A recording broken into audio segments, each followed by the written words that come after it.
by Peterson Insurance, your Pekin insurance agent in Clinton. My guest in studio this morning is Ken Frye, director of the Scovill Zoo in Decatur. Good morning, Ken. Hey, good morning. How are you today? I'm doing good. Can't believe it's August already. Yeah, the summer's just zipping away, and Really? our season kind of zipping away, but we've made it to August, so that's good. Well, here we are, and we start, of course, as always, with the critter that you've brought with you today, and you have Pinky the gecko with you. Yeah, Pinky, it's a leopard gecko, and they would come from Pakistan, Afghanistan region of the world. They're probably more nocturnal in that area of the world. I was going to say, it looks a little tired. The heat, yeah. Yeah, well, I am too. So, there you go. Yeah, me too, I guess. Yeah. And some either geckos, that or it's not very impressed. I can't decide. It's like the eyes are half open, half closed. And some geckos are classified by their blinking and their eyelids, and these have eyelids, and they do blink their eyes. But there's certain geckos that don't have any eyelids. They actually have to use their tongue to keep their eyes moist, and so they'll kind of clear of dust and things. So you'll see the tongues come out and lick the eyeballs, which is kind of fun to think. You can see, and you can see the ear holes kind of behind the eyes in that area there. Looks like a wound. A little bit. It looks like a little pink, but it's kind of where he's hearing right now. It does look like he's getting ready to fall asleep there, doesn't he?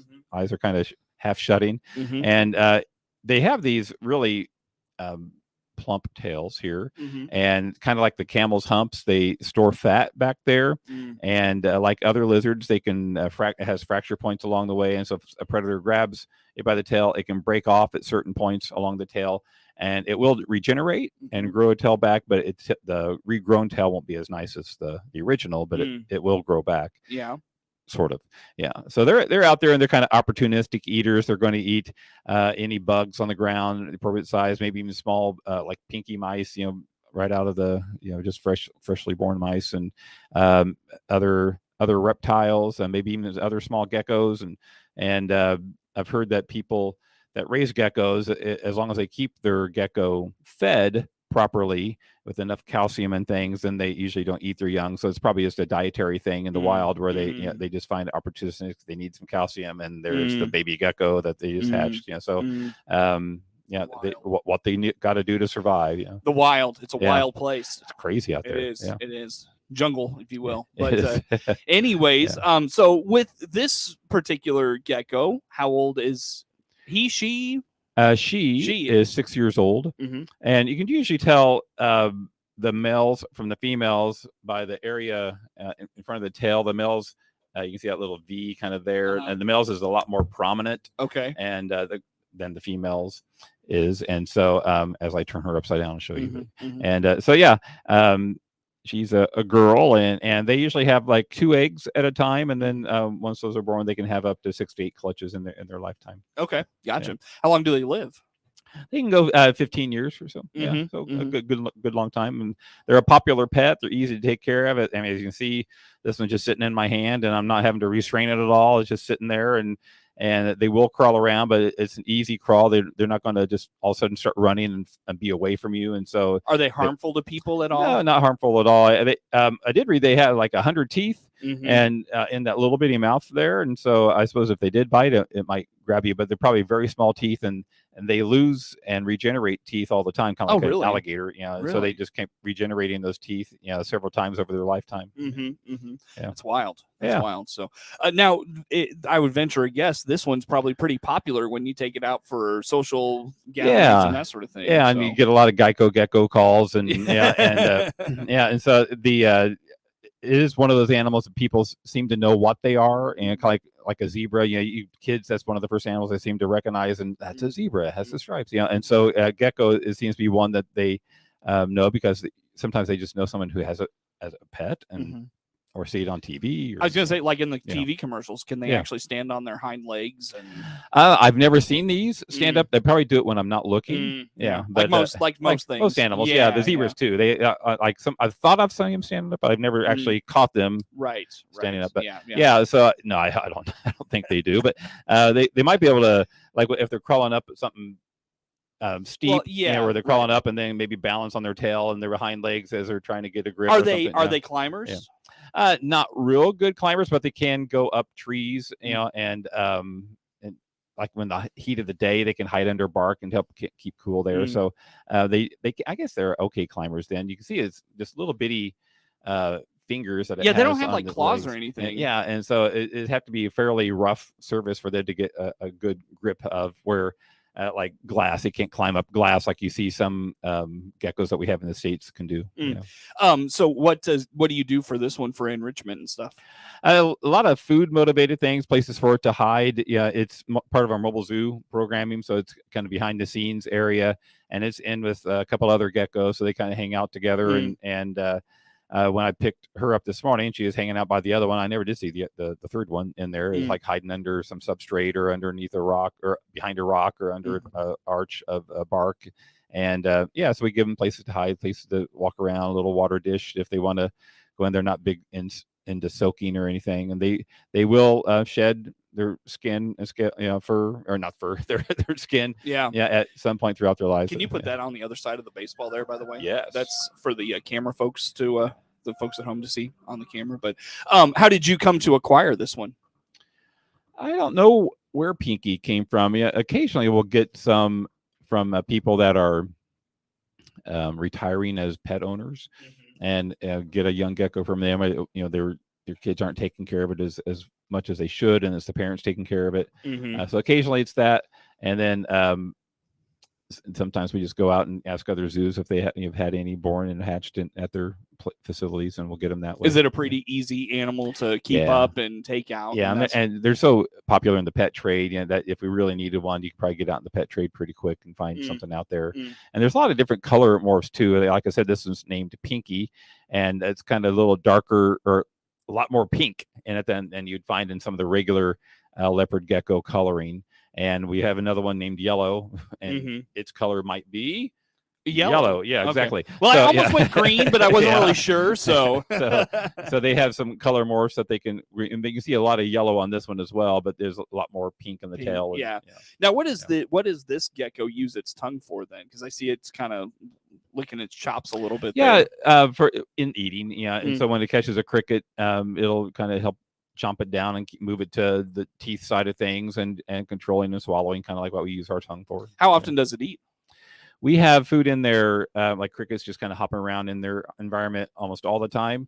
So they can have that snack. And then there's like a little dry food that we put in there and soak it a little bit, that they can go after. Change that out daily, but the crickets are in there all the time. I see. Yeah, I see. Very good. Yeah. Well, Pinky is seems like a good guest and a good mobile zoo asset, I guess. Yeah. So very good. Very good. Well, Ken, as we chat here for this morning, you can leave Pinky there if you want, or you can put her away, whatever you want to do. But anyway, how much does she weigh, by the way? Like 2 to 5 ounces. Not very heavy at all. And so you're really just holding your arm up at this point. Yeah, basically. Yeah, and I'm still getting tired, which is sad. Yeah. I mean, we all do. So, but at any rate, so it's kind of wild. We joked about it being August already, but August kind of signals sort of the end of the summer season for the zoo. How about it does. that? And schools are starting to heat back up and starting in the next few weeks or so. And so I think we're getting a lot of people coming to the zoo over the weekends, and yesterday on Free Day we had a lot of people there, getting a little last hurrah in, and I had probably 1,500 people at the zoo yesterday, and so which is a big day for us. Do Free Days last beyond school starting? They do. They go all the way to October 5th. So we usually start Free Days in June and then run them once a week through the end of our season, and which is the October 9th, I believe, Monday, October 9th. And so the October 5th will be our last actual free day. We do have started doing some free days in April. So like Mondays in April, and then none in May, and then starting June once a week till October. So we'll probably do the same thing again next year. Gotcha.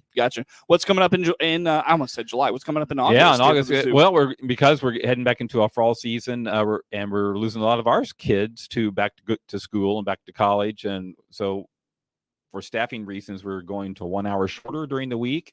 So we are open 9:30 to 4 Monday through Friday, and still 9:30 to 5 on the weekends, and that's the admission times. And if you're in by that time, you can stay out in the zoo 1 hour later. So if you're in by 4 during the week, you can stay out there till 5. If you're in there by 5, on the weekends, you can stay out in the zoo till 6. So it's $9.25 for adults, $7.25 for kids 2 to 12. seniors are $8.25, and then we have the train ride, carousel ride, and fun things like and this is when do we go to summer or fall hours, I guess? Starting Monday the 7th. So this Monday. This coming Monday. Yeah. So this weekend and today we're open 9:30 to 5. And if you're in by that time, you can stay out in the zoo till 6. All right. Easy enough. Very good. So make that note as the zoo kind of transitions here. How are the animals doing this summer? Yeah, they're all doing fairly well. The heat last week, we did a lot of things for the animals during that time, and just setting out misters for some of them. And they always have shade and they always have water, and just making sure that the water was in a shady area so it didn't heat up too quickly. And the misters for some of them that like them, some of them don't like the misters at all. But like in the petting zoo, goats hate water, and so you set up a mister in there, it freaks them out. So that's not helping them at all. Right. But that water, the mist, it also kind of cools down the limestone that's in that area, and so and then they find cool places to lay after you use the sprinkler. So it's kind of the post benefit of using the sprinkler. Right. Yeah. And then the camels don't mind it too much. The emu actually likes to be misted once in a while. The tortoises love it. They stretch up and stand up tall, and when you're misting them, they just That'd be fun love to see. being misted. And they really, their personality almost changes. They're very euphoric. When they stand up real tall and the neck stretches out, and of course they do it slowly. But it's kind of fun too. You got to stay there for a little bit to see it. Yeah, and then during camp, we have when the camp kids get to watch the tortoises. The misters on there, and other kids are scrubbing the shell, and washing it down, and it just stands there so tall and proud while it's getting washed, and so because they just like that attention. Did you have the Camp Osage kids yesterday from Clinton? Or is that next week? I don't know if we did or not. There was a lot of groups there yesterday, and I don't recall if that was one of them. I know my kids told me they were supposed to go to the zoo during the heat wave, but then they called it off. Okay. And so they're going back, but I can't remember when that is now. So anyways, I was just curious if you knew. But anyways, no. So do you get a lot of groups like that, though, during the summer months? We do. We had 2 or 3 different groups yesterday with over 100 camp kids. Really? And we'll get them from Champaign and from Bloomington and Springfield, and they'll bring the YMCAs will bring their camp kids down and on free days, and they'll just park the bus out in the parking lot and bring all the kids in. And which is great. They get to see the zoo and hopefully make a connection with nature and the animals, and so it's kind of fun to see them. And sometimes I buy snow cones and things too, which is do you ask good. Groups like that to let you know that you're coming? On any other day we do. On free day is kind of a free for all. So we just but sometimes they still buy deals, because they if they still want to do the train and the carousel and get a snow cone and goat food, that doing the package deal that we usually include admission in is still cheaper than buying all those things separately. I see. And so we'll sometimes still do package deals, and if they want to do that, they they can set that up in advance. I see. Gotcha. Yeah. Very good. Very good. Well, Ken, anything else on July, summer months we haven't touched on? In July we had our ice cream safari. Oh, how was that? That went really well. We had 32 gallons of ice cream that we went through. 36 gallons of ice cream that we went through in less than 3 hours. So we used it all up, and that went really well. We had a ukulele night, the last Twilight Tuesday in July, and that was a lot of fun. And we invite there are some players from Clinton that came down, and the Decatur Club, and some others from Springfield and South kind of came over, and so it was a fun time to just kind of jam inside the zoo. And cool. And and then in August we are going to do another Twilight Tuesday, the last Tuesday of the month, August 29th. And we just stay open later. So we'll be open till 8:00 that night. Anything else in August we haven't touched on yet you want to put out there for us? No, I think we've covered it. It's kind of starting to, with kids getting back to school, we don't have as many events happening during the week. Right. Sure. Well, tell you what, I know September's busy because you've got the gala. Things kind of start to close down in September as well, but we'll talk about some of those things and more coming up. How do folks learn more about all things Scovill Zoo? ScovillZoo.com, and you can go to our Facebook page and just look for Scovill Zoo. Easy enough. Ken Frye, director of the Scovill Zoo in Decatur, our guest in studio. More to come with Ken on the WHOW Morning Show. WHOW. Symptoms can't wait? We have the solution. CEO Paul Scourin here from Warner Hospital and Health Services in Clinton. Come to our walk-in clinic inside our family medicine. No appointment, no problem. See our icon at DeWittDailyNews.com. Hey everybody, Buddy Wilson here, your new country financial agent in Clinton. While we can't do anything about insurance industry rate increases, we still offer the best personal service you deserve. Click on my icon on DeWittDailyNews.com. I'm Len Casper, the voice of the White Sox Radio Network. Follow the Sox across central Illinois on the Big 1520 WHOW. Sponsored by Baum Chevy Buick, Clinton Community YMCA, Covenant Animal Clinic, Jason France, your State Farm Insurance agent, Midstate Eye, and Nan Krang with Remax Choice, the 217 home team, all in Clinton. It's another big day of activities at the Logan County Fair happening now through this Sunday in Lincoln. Today features free admission and parking all day for seniors 65 and older. Lots of animal shows and the rodeo at 7:30 p.m. Tomorrow, enjoy the chili cook-off, pie judging, the talent contest at noon, and the Tracy Bird Chris Cagle concert at 7:30 p.m. Sunday rounds out the fair with the youth livestock and project auction at noon, carnival rides in the afternoon, and the big demo derby at 4 p.m. All at this week's Logan County Fair in Lincoln. Let's swing open the farm gate together every day on WHOW. I'm Stu Ellis, your host of the long-running agriculture feature called The Farm Gate. I bring the latest news and information on where agriculture is and where it's going to WHOW Ag listeners several times a day. From tariffs to treaties, from the Board of Trade to the running board on your truck, I cover central Illinois agriculture every day on The Farm Gate. Hear it all on WHOW's many platforms on the radio or online. Join me, Stu Ellis, for The Farm Gate. Your friend in Central Illinois, WHOW. Once again, good morning. Thanks for being with us. I'm your host today, Seth Lawrence. The WHOW Morning Show streams to Facebook and YouTube, brought to you by Peterson Insurance, your Pekin Insurance agent in Clinton. My guest in this segment of the show, once again, Ken Frye, director of the Scovill Zoo in Decatur. Ken, we talked about the gala that comes up in September, one of the bigger events the zoo does in terms of fundraising. So give us a preview of the gala this year. We do this about once a year, and we try to get an adult-only event, and the tickets are $100 per person this year. It has been $75 in the past, but the committee raised it up to $100 this year, and it had been that way since 2010 at the first gala that we had. So it's time to raise it a few dollars, but it's just a fun night in the zoo. And so adult night in the zoo, we do dinner in the zoo, and then animal encounters, and so you can go up, feed the camel or go down and see cheetahs and maybe a way you have never seen it before. And for some of these adults, it's maybe the only time they come to the zoo that year, or in 10 years that have since they've been to the zoo. And it's kind of a fun way to show them the updates that we've done and projects that have just been completed, like the Herp Aquarium, just the renovation of that building, and show that off, and then maybe announce some other ideas that we have for the future, like the alligator. We've talked about that before, and expanding that exhibit. And so we're maybe going to kick off a fundraising idea for the alligator area,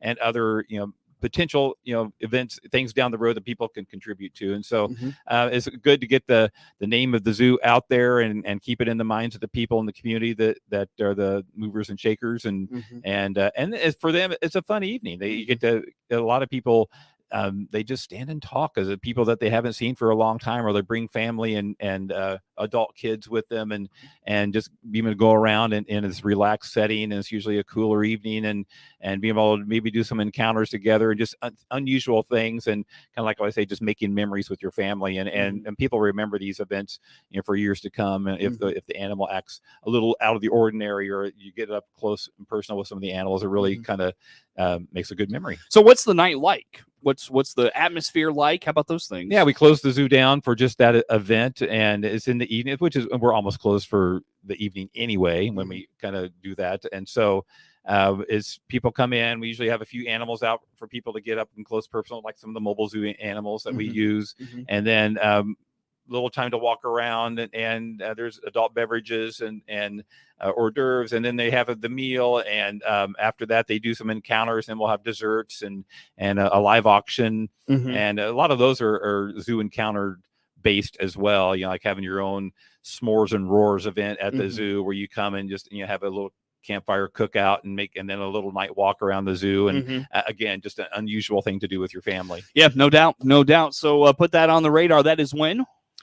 September 16th. So how do you buy tickets? Just contact the zoo or the foundation for the Decatur Park District, and they have the tickets. Sure, very good. Now, you mentioned this kind of money in the past has gone towards exhibits, some like bigger things. I think of the penguins, that's probably what's most noticeable to folks. How about that? Exactly. Yeah, the penguin exhibit, that's probably the best example we can point to, that funds from that event actually went to that exhibit and kind of push that to be opened up and built. And so, that was one of the big things to really push for. Sure. Very good. Also, Grandparents' Day coming up in September. Yeah. September 10th is Sunday, September 10th. And from I think 1 to 4, we have some fun games, which includes like a hula hoop contest or a cakewalk. Seems that's the most fun one that we have, where you can actually win cake. Or it's a little cake like this, a cupcake. You win a cupcake. There you go. And so we hand out cupcake prizes, and people walk in a circle, and then you land on an animal, and then you pull the card, and if it's that animal that they're standing on, then they win the cupcake. And all right, it's a lot of fun to do. Yeah, that's when September 10th, 1 to 4 is the activities, but all day long, grandparents get in free. All right, easy enough, very good. So